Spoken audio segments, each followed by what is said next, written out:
Hi, Fernstar here.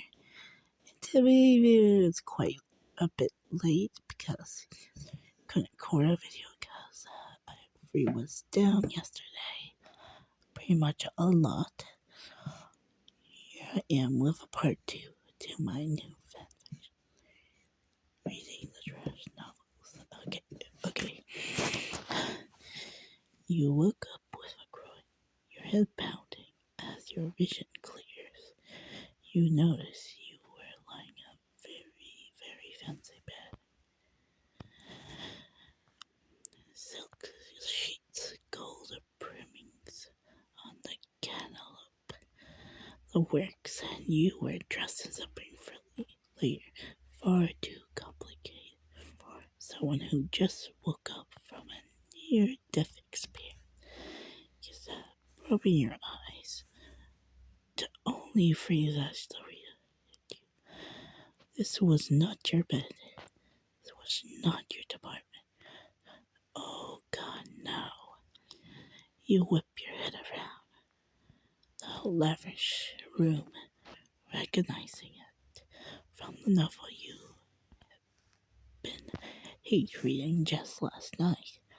The massive mirror above the dresser, the tapestry with overly detailed family crest, the artificially large bouquet of roses that smell way too sweet. You're in the book. Panicking, you scramble out of bed and rush to the full-length mirror by the wall. The reflection staring back at you was not your own. Instead, a unfamiliar face. So unfamiliar. Her face, one mentioned once, maybe twice. The whole novel for being discarded. A old shoe. The betrothed of the villain. The fiancé who dumped him for the melee. The fiancé who gets themselves killed in the process. Oh, come on, you groan. Forehead. I'm the villain's betrothed. I'm that idiot who lives. Feel Charneville because I found love. I fell for the human incarnated of a sugar cube. But there was no escaping. You were now stuck in a body of a so in character, so irrelevant, even her death was treated as an afterlife.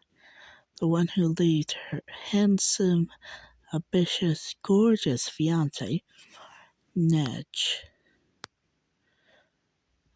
Oh, no. You are not about to die over a soggy cinnamon roll. Determined to change your fate, you gather your wits and open the door to leave the room.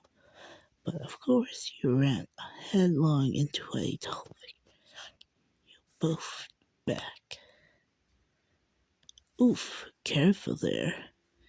A smooth yet stern voice said. You look up and froze standing before you, something straight out of a high fantasy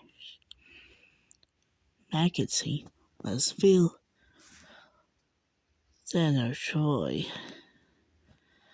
the man whose heart you were supposed to break, the villain who will later descend to madness after you ditch him. And wow, in person he was even more stunning in the novel.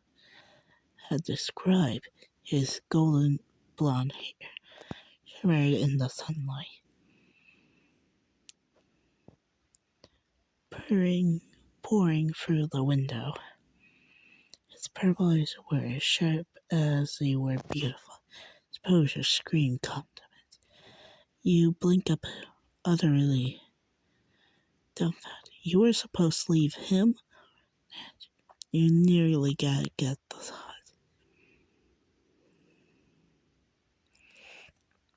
Phil raised an eyebrow, clearly unimpressed by your wide-eyed stare. Is something the matter? You gulp right. You were supposed to be cool and dismissive, weren't you? But how this man looked like he could. The heavens weep with his beauty. How could your character even consider leaving him? No, nothing's the matter, you blurt out, a little toothy. Actually, everything's great. You look fantastic. Not that you don't always look fantastic, but you do, but, extra fantastic today. Feels like now you're acting strange. Abort. You clear your front. I've been thinking about us.